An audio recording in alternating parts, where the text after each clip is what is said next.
किसे? शेरो शायरी। हाँ, एक शेरो शायरी अगर हम मतलब खास तौर से ये जो शेर शायर है ये तुम्हारी जिंदगी पे करते हैं, ठीक है? मेरे साथ बोलना सब बच्चे। शेर पढ़ूंगा मैं, जो शेर बोलूंगा मेरे साथ बोलना सब बच्चे, ठीक है? सबको समझ में आ गया? बोलना सब है। सूत्र जिसे समझ में आ जाए, सूत्र जिसे समझ में आ जाए, उसके लिए गणित आसान है। उसके लिए गणित आसान है। सूत्र जिसे समझ में आ जाए, उसके लिए गणित आसान है। और जो सूत्र को नहीं समझा, जो सूत्र को नहीं समझा, जो सूत्र को नहीं समझा, वो जिंदगी भर गणित से परेशान है। ठीक है जी। तो गणित क्या है? सूत्रों पे आधारित है ना जी। आज हम नया टॉपिक शुरू कर रहे हैं जी। चैप्टर का नाम आपके सामने जी, दो चर वाले हिंदी में दो चर वाले रैखिक समीकरण और इंग्लिश में linear equation in two variable. Linear equation in two variable, ठीक है जी। तो मैं एक सबसे पहले हम इस पार्ट का जो है शब्दों को समझेंगे कि शब्द में क्या रखा है। मैं कहता हूँ कि शब्दों में बहुत कुछ रखा है, ठीक है?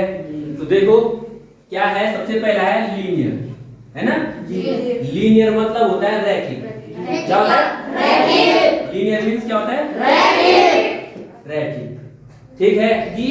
रैखिक मतलब आप समझते हो, रैखिक का मतलब होता है रेखा, है ना जी।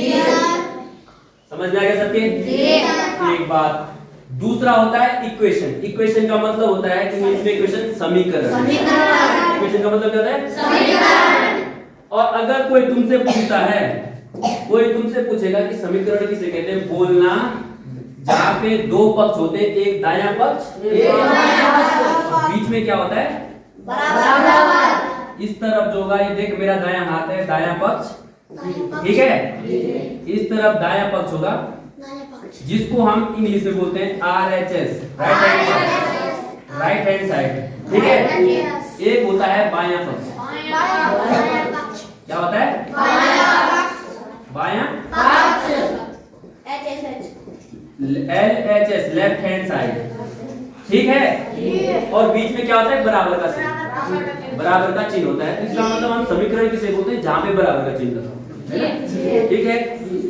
और तीसरा मैंने तुमको क्योंकि बहुपदों में पढ़ाया है, चर किसे कहते हैं? अज्ञात, जिसको वेरिएबल्स बोलते हैं।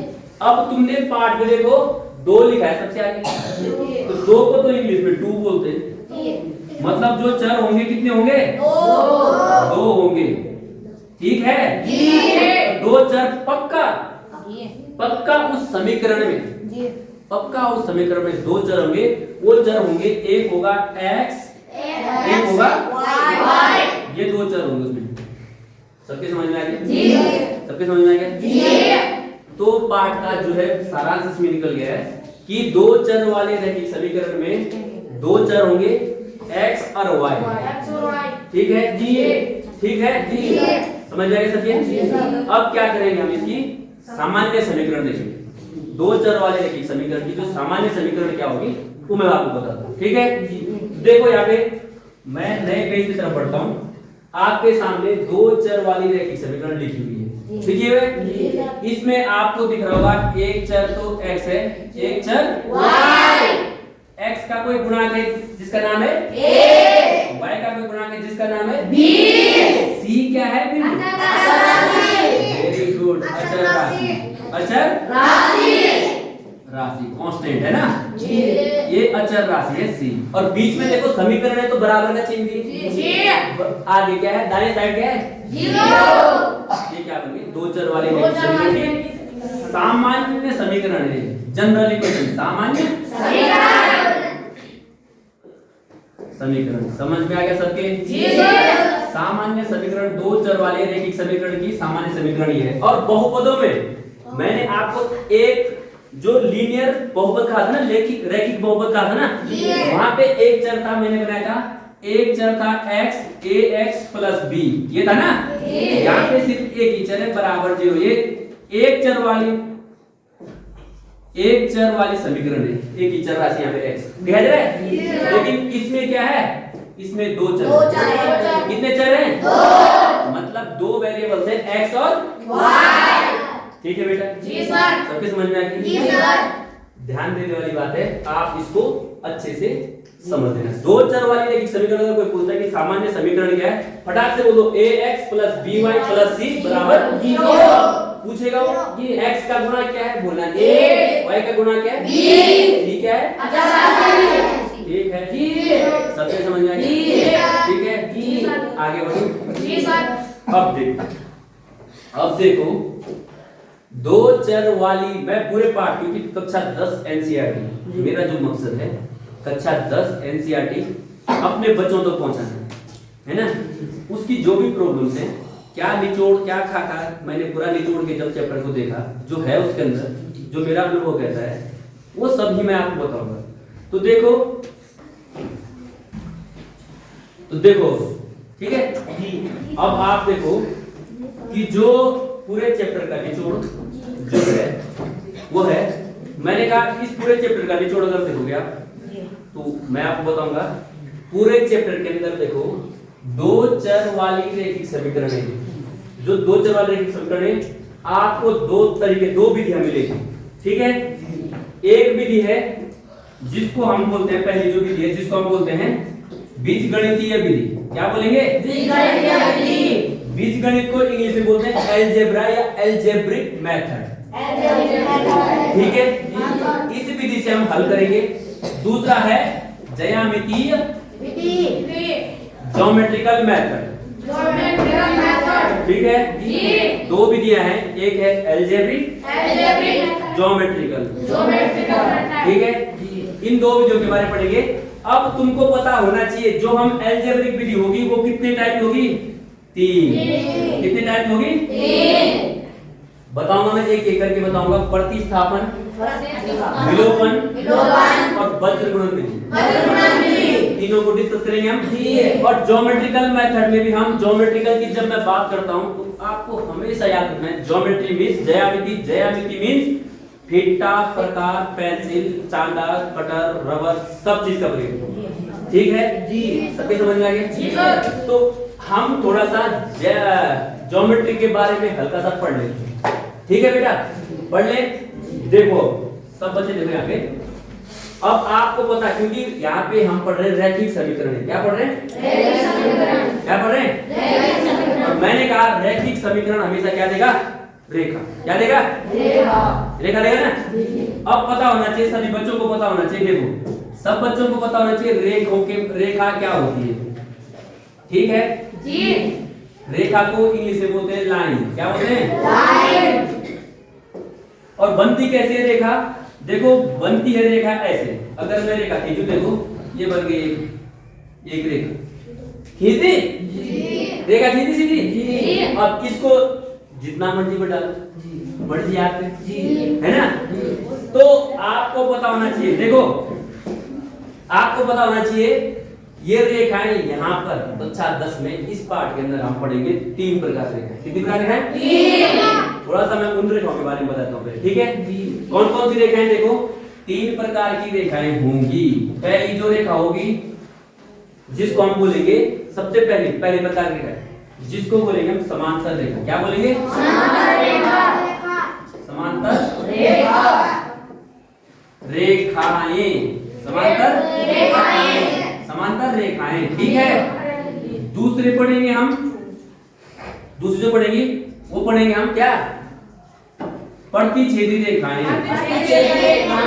प्रतिच्छेदी रेखाएं। ठीक है जी, सबके समझ में आ गया? ठीक है। और तीसरी जो प्रकार की रेखाएं होंगी उसको बोलेंगे संपाती रेखाएं। संपाती रेखाएं। ठीक है, सबके समझ में आ गया? सब बच्चे ध्यान देना, इंग्लिश में इसको बोलेंगे पैरेलल लाइंस। क्या बोलेंगे? अलग रंग से लिख रहा हूं। क्या बोलेंगे? PARALLEL, parallel lines. ठीक है, इनको बोलेंगे इंटरसेक्टिंग लाइंस। Intersecting lines. ठीक है, और इनको बोलेंगे क्या बोले? Coincidence lines. Coincident lines. अब कैसे कैसे होती है, ठीक है? तीनों लाइनों के बारे में बताता हूँ। थोड़ा सा मैं इनका क्या करता हूँ यहाँ पे, थोड़ा सा मैं इनका बताता हूँ आपको कि किस टाइप की लाइनें। देखो पैरेलल रेखाएं कैसे बनती है, देखो जैसे बनती है, देखो ये एक लाइन ये है ना? दूसरी लाइन में खींचूंगा, देखो इसके बिल्कुल ठीक समांतर पैरेलल लाइन हो गई, समांतर रेखा है भाई, बिल्कुल इनको which have no never meet each other, कभी भी आपस में नहीं मिल सकते, है ना? अब हम प्रतिच्छेदी रेखाएं बनाएंगे, प्रतिच्छेदी रेखाएं बनाएंगे ऐसे, एक लाइन ऐसे, एक लाइन देखो एक बिंदु पे कट कर रही है, कर रही है ना? कर रही है ना? और संपाती रेखाएं बनाएंगे, अगर मैंने एक लाइन अगर ऐसे खींच दी, ठीक है जी, ठीक दूसरी लाइन में उसके ऊपर खींच दी, देख पता चल रहा है? नहीं चल रहा है? थोड़ा सा मैंने लंबा खींच रहा है ना, थोड़ा दिखाने के लिए, है ना? तो इस टाइप की जो रेखाएं होती है, देखो ये पैरेलल लाइन हो गई, है ना? ये एक बिंदु पे आके कट कर रही है, कट कर रही है ना जी। और ये क्या है, एक दूसरे के ऊपर है, एक लाइन के ऊपर क्या है, दूसरी लाइन है ऊपर जस्ट, है ना जी? ऐसे, ठीक है जी? सबके समझ में आ गया? ठीक है। तीन प्रकार की रेखाएं याद रखना पड़ेगा सबको, सब बच्चों को। एक होती है समांतर रेखाएं, कौन सी होती है? समांतर रेखाएं। एक होती है प्रतिच्छेदी रेखाएं, एक होती है पैरेलल लाइंस, इंटरसेक्टिंग लाइंस और कोइंसिडेंट लाइंस। ठीक है जी? ठीक है, इतना सबके समझ में आ गया?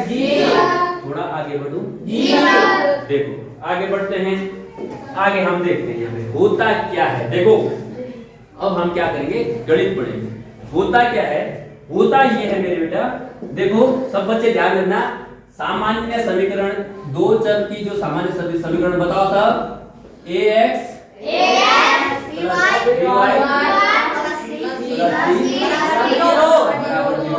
ये क्या है, सामान्य समीकरण है ना? दो चर वाले रैखिक समीकरण की सामान्य समीकरण, ठीक है? ठीक है, लड़कियों को समझ में आ रहा है? हाँ, थोड़ा दिमाग ध्यान, है ना? मेरे साथ साथ अपना ध्यान रखो, सबके समझ में आएगा, ठीक है? अब देखो उसमें मैं बहुत अच्छी चीज बता रहा हूँ सबको, यही माना दो रेखाएं ले रहे हैं हम, है ना? दो रेखाएं लेंगे तो x और y तो दोनों होंगे, माना एक रेखा लिया हमने ये, जिसमें x है और y है और c है, ठीक है? क्या ये x कोई चर राशि होगी, इसका गुणांक है a1, इसका गुणांक है b1, इसका चर राशि है c1 बराबर 0। दूसरी रेखा ली मैंने जिसमें इसमें भी x और y तो होगा ना जी, लेकिन गुणांक बदल जाएंगे, ये है a2, ये है b2 बराबर 0। ये दूसरी समीकरण, दो लाइनें ले ली मैंने, ठीक है? माना दो लाइनें ले ली, दो रेखाओं की समीकरण ले ली मैंने, एक है a1x plus b1y plus c1 बराबर 0, दूसरी है a2x plus b2y plus c2 बराबर 0, ठीक है? अब आपने ध्यान क्या रखना है, अब यहाँ पे जो ध्यान देने वाली बातें हैं याद यही रखना है, यही इंपॉर्टेंट है। फर्स्ट टाइप के कोई क्वेश्चन बनते हैं वो इस आधार पर बनते हैं। देखो ध्यान क्या रखना है, आपने क्या करना है, इनके अनुपात, x के गुणांक क्या है a1 a2 जी, इनके गुणांकों का अनुपात a1 बटे a2 अनुपात हो गया है ना जी? देखना है दूसरा, देखो y के गुणांकों का अनुपात b1 बटे b2।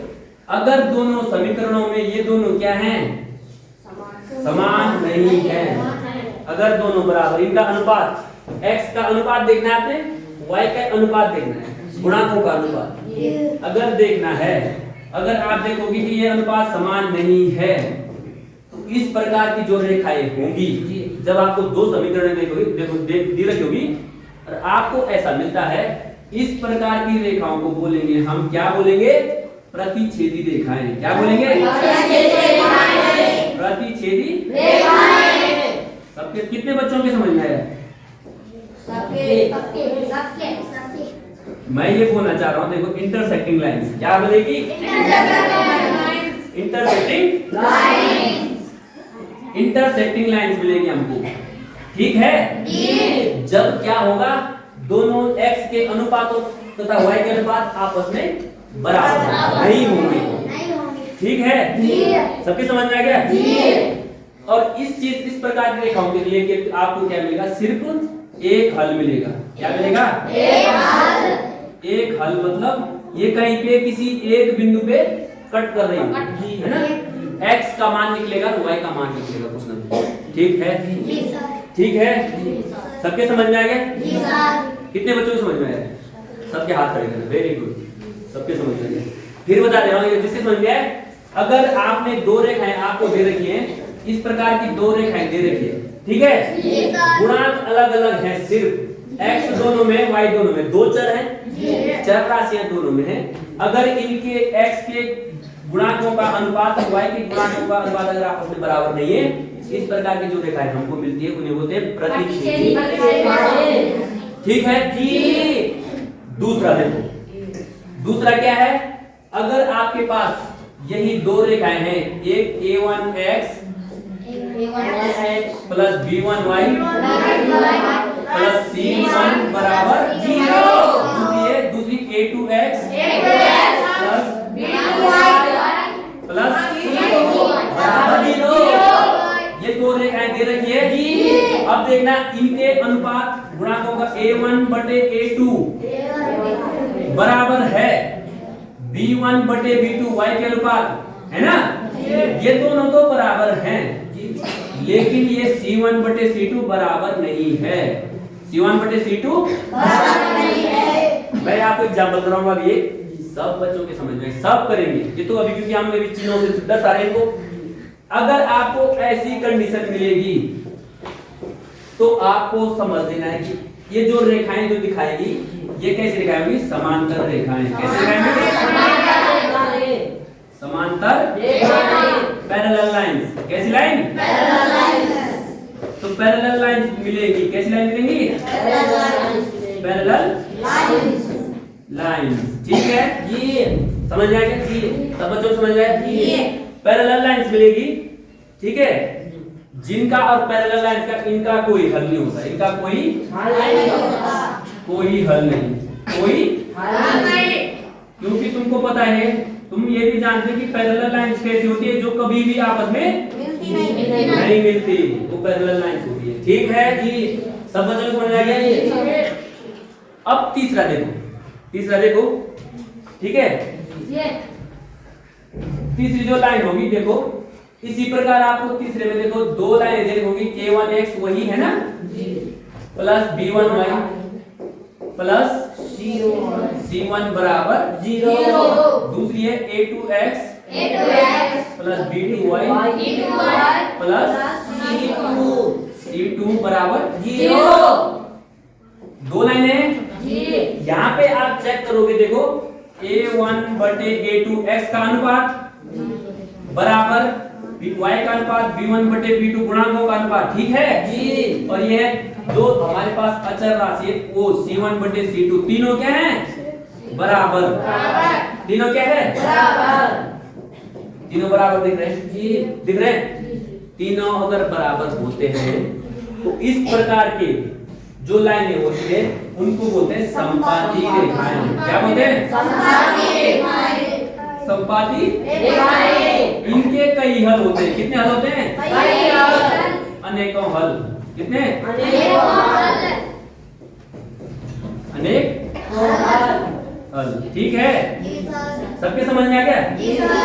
सबके समझ में आ गया? ठीक है, ये क्या है? ये है कॉन्सेप्ट। क्या है ये? कॉन्सेप्ट। ये क्या है? कॉन्सेप्ट। ठीक है जी, ये कॉन्सेप्ट है। कॉन्सेप्ट आपने क्लियर रखना है। अब देखो, अब मैं आपको 3 उदाहरण दूंगा और तीनों उदाहरण में मुझे लगता है कि सब बच्चों के समझ में आएगा, है ना? 3 उदाहरण दूंगा, तीनों उदाहरण में सब बच्चों के समझ में आएगा। देखो उदाहरण नंबर 1, ठीक है, मुझे बताना पहली समीकरण है। देखो मैंने लिखा, देखो उदाहरण, देखो पहला उदाहरण देखो, एग्जाम्पल मैंने लिखा x माइनस 2y बराबर 0 लिखा। ये है पहली समीकरण। कौन समीकरण है? पहली समीकरण। ठीक है। दूसरी समीकरण लिखी मैंने 3x प्लस 4y बराबर 20। ठीक है। ये है दूसरी समीकरण। ये है ठीक है। समझ आ गया? तो देखो ये है। अब देखो यहाँ पे आप देख रहे होंगे, यहाँ इसमें देखो यहाँ पे x का गुणा कितना है? x का गुणा वेरी गुड 1। कितना है? कितना है? क्योंकि यहाँ पे x के साथ कुछ नहीं 1 है ना, तो मैं लिखूंगा 1। यहाँ पे x का गुणा कितना है? 3। तो ये अनुपात आ गया 1/3। यहाँ पे देखो बराबर का चिन्ह लगा दो। यहाँ पे देखो y का गुणा कितना है? -2। माइनस ही बोला है साथ में, -2। और नीचे y का गुणा कितना है? 4 है ना। अब आप देख रहे होंगे, यहाँ पे देखोगे, देखो थोड़ा सा मैं इसको हल करता हूँ, इस भिन्न को सरल करता हूँ। 2 एकम 2 दूना 4। आप देख रहे हैं यहाँ पे देखो, सब बच्चे ध्यान देना, ये 1/3 है, ये इधर तो 1/3 है ना। ये इधर देखो, ये आ गया ऋण 1/2। ऋण 1/2। क्या ये दोनों भिन्न बराबर हैं? बराबर है? ये ना, इसका मतलब बराबर नहीं है। देखिए आप, मतलब आपकी ये वाली कंडीशन लग रही है a1/x के जो गुणांकों का अनुपात था a2 बराबर नहीं है b1/b2 के, है ना। बराबर नहीं आ रहा ना, नहीं आ रहा ना। जब बराबर नहीं है, जब बराबर नहीं है, इसका मतलब मैं बोल सकता हूं कि ये जो लाइनें हैं, ये कैसी लाइनें हैं? प्रतिच्छेदी। कैसी लाइनें? कैसी लाइनें? प्रतिच्छेदी रेखाएं दिखाएंगी। कौन सी रेखाएं दिखाएंगी? प्रतिच्छेदी रेखाएं दिखाएंगी, है ना। क्यों? मैंने कैसे पता किया? क्योंकि मैंने देखा इनके गुणांक निकाले, गुणांकों के अनुपात देखे आपस में, x के गुणांक y के गुणांक दोनों के अनुपात देखे, वो बराबर नहीं थे। जब नहीं थे तो मुझे पता लग गया कि जो प्रतिच्छेदी रेखाओं की जो कंडीशन है वो सिद्ध हो रही है ना। उस टाइप की आ रही है, तो मैंने सीधे बता दिया आंसर प्रतिच्छेदी रेखा। ठीक है, पता लगे ना मुझे। मतलब पक्का ये लाइनें जो एक दूसरे को कट करेंगी। ठीक है, ठीक है, सबके समझ में आ गया? सबके समझ में आ गया? अब आ जाओ दूसरे उदाहरण। अब क्या जाओ? दूसरे उदाहरण पे। दूसरा उदाहरण ले रहा हूं, देखो सब बच्चे ध्यान देना, सब बच्चे यहाँ पे ध्यान देना, उदाहरण सही समझ में आएगा। ठीक है। एग्जाम्पल नंबर 2 देखो, 2x धन 3y ऋण 9 बराबर 0। ये है समीकरण नंबर 1। ठीक है, आप ध्यान दो, आप सिर्फ ध्यान दो। ठीक है जी, ठीक है जी। हाँ बस। दूसरा देखो यहाँ पे, ये है 4x प्लस 6y, इसको बोलने की जरूरत नहीं है। ऋण 18 बराबर 0 दिखाई दे रहा है। ये है दूसरी समीकरण। अब मैं देखूंगा, मैं क्या करूंगा, देखो सुनो, सब बच्चे ध्यान देना है, सब यहाँ पे आगे ध्यान रखो, मेरी एक एक बातों पे ध्यान रखो, मैं क्या बोलना चाहता हूँ। ठीक है, तुमको फिर कह रहा हूँ, गणित कोई आसान विषय नहीं है। समझ में आ गया? गणित कोई आसान विषय नहीं है, इसको आसान बनाना पड़ता है। ठीक है, बनाएंगे तब जब तुम प्रॉपर कंसंट्रेशन रखो। ठीक है, क्योंकि कंसंट्रेशन बहुत जरूरी है। आप सोचोगे कि एक नजर में इधर, एक नजर में वहां, एक यहाँ एक वहां, नहीं हो पाएगा, है ना। प्लीज बी कंसंट्रेट, ध्यान दो। देखो मैं क्या करूंगा, स्टेप देखो, यहाँ पे पहला स्टेप मैं चेक करूंगा, x के गुणांक लूंगा 2/4 लिया, y के गुणांक लूंगा प्लस के y का गुणांक क्या है? 3/6। Very good. और यहाँ पे अचर राशि का गुणांक लूंगा ऋण 9/18। Very good. चेक करूंगा इसे, देखो 2 एकम 2 दूना 4। मतलब थोड़ा सा मैंने इसको हल किया, 1/2 आया, यहाँ से भी 3 एकम 3 दूना आ रहा है, आ रहा है जी। यहाँ से ऋण उड़ा, 9 कम 9 दूना 18। देखो 1/2 यहाँ से आ रहा है, आ रहा है कि नहीं आ रहा है जी। सबके समझ में आ गया? जी। आ रहा है कि नहीं आ रहा है? जी। और दिख रहा है तुमको कि देखो तीनों बराबर 1/2 1/2 1/2 मतलब A1/A2 ये कंडीशन आ रही ना जी। बराबर है B1/B2 बराबर है C1/C2। जब ये वाली कंडीशन आ रही है, ये वाली कंडीशन आ रही है, इसका मतलब ये कैसी रेखाएं हैं? कैसी रेखाएं हैं? वेरी गुड, ये संपाती रेखाएं। कैसी रेखाएं? संपाती मतलब एक दूसरे के ऊपर है, ठीक है? एक रेखा एक दूसरे के ऊपर कोई इंसिडेंट है, मतलब को इंसिडेंट एक के ऊपर एक रेखा, संपाती रेखाएं हैं। कैसी रेखाएं हैं? समझ में आ गया बेटा? सबके समझ में आ गया? आसान है, ठीक है? तीसरा उदाहरण है, देखो तीसरा उदाहरण देखो, एक समीकरण दे उसने दे दो तीसरा x प्लस 2y - 4 बराबर 0। ये समीकरण नंबर 1, ठीक है? और दूसरी है 2x प्लस 4y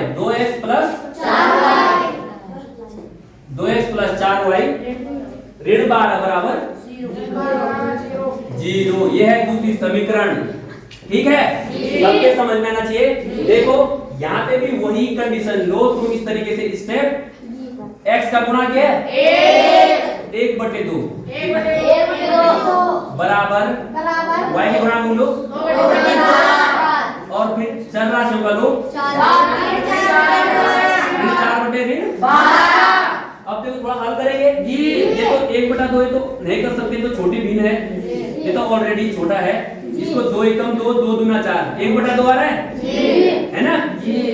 लेकिन यहाँ पे देखो ये वाला देखो ऋण से ऋण 4 एकम 4 4 दिया क्या आ रहा है? 1/3 क्या आ रहा है कि ये दोनों तो बराबर है, लेकिन ये अलग है, ये इसके बराबर नहीं है। मतलब कौन सी कंडीशन? A1/A2 बराबर B1/, लेकिन बराबर नहीं है C1/C2। समझ में आ गया? ये वाली कंडीशन किसकी बताई थी मैंने? समांतर रेखाएं। कौन सी रेखाएं हैं? समांतर पैरेलल लाइन। समझ में आ गया? सबके समझ में आ गया? समझ में आ गया? अब देखो जो मैंने 3 उदाहरण कराए, दो कंडीशन है, 3 प्रकार की रेखाएं हैं, 3 प्रकार की रेखाओं पे 3 उदाहरण कराए। पहली प्रकार में जब बोर्ड पेपर बनता है ना, बोर्ड पेपर में पहला कभी कभी एग्जामिनर 2 नंबर में ऐसी चीज को देता, चेक करो 2 रेखाएं की समीकरण दे देगा, 2 रेखाओं की समीकरण दे देगा, आपको चेक करने के लिए बोले किस प्रकार की रेखाएं हैं, आप ऐसे चेक करके उसको बता दो कि वह समांतर रेखाएं हैं, संपाती रेखाएं या प्रतिच्छेदी रेखाएं। 2 नंबर में पूछ सकता है, कई बार पूछता है ना? तो मैं समझता हूं कि जब मैं ये एग्जांपल तुमको कंडीशन से बताया तो सबके समझ में आ गया होगा, है ना? सबके समझ में आ गया होगा। तो इस पर विशेष ध्यान देना कि पहले प्रकार का भी क्वेश्चन मेरा हो गया, जो फर्स्ट टाइप के क्वेश्चन है ना वो मेरे समझ में आ गया। पहले प्रकार में जो 2 नंबर में पूछेगा वो मेरा क्लियर है। आपके सामने मैंने 3 उदाहरण कराए और तीनों रेखाओं पे आधारित उदाहरण कराए। कौन कौन सी रेखाएं फिर बताओ मेरे को एक बार? समांतर रेखाएं, प्रतिच्छेदी रेखाएं, ठीक है? और क्लियर होना चाहिए सब बच्चों का। मुझे अच्छा लगेगा अगर आप लोग अच्छा करोगे, ठीक है? आज के लिए इति सिद्धम।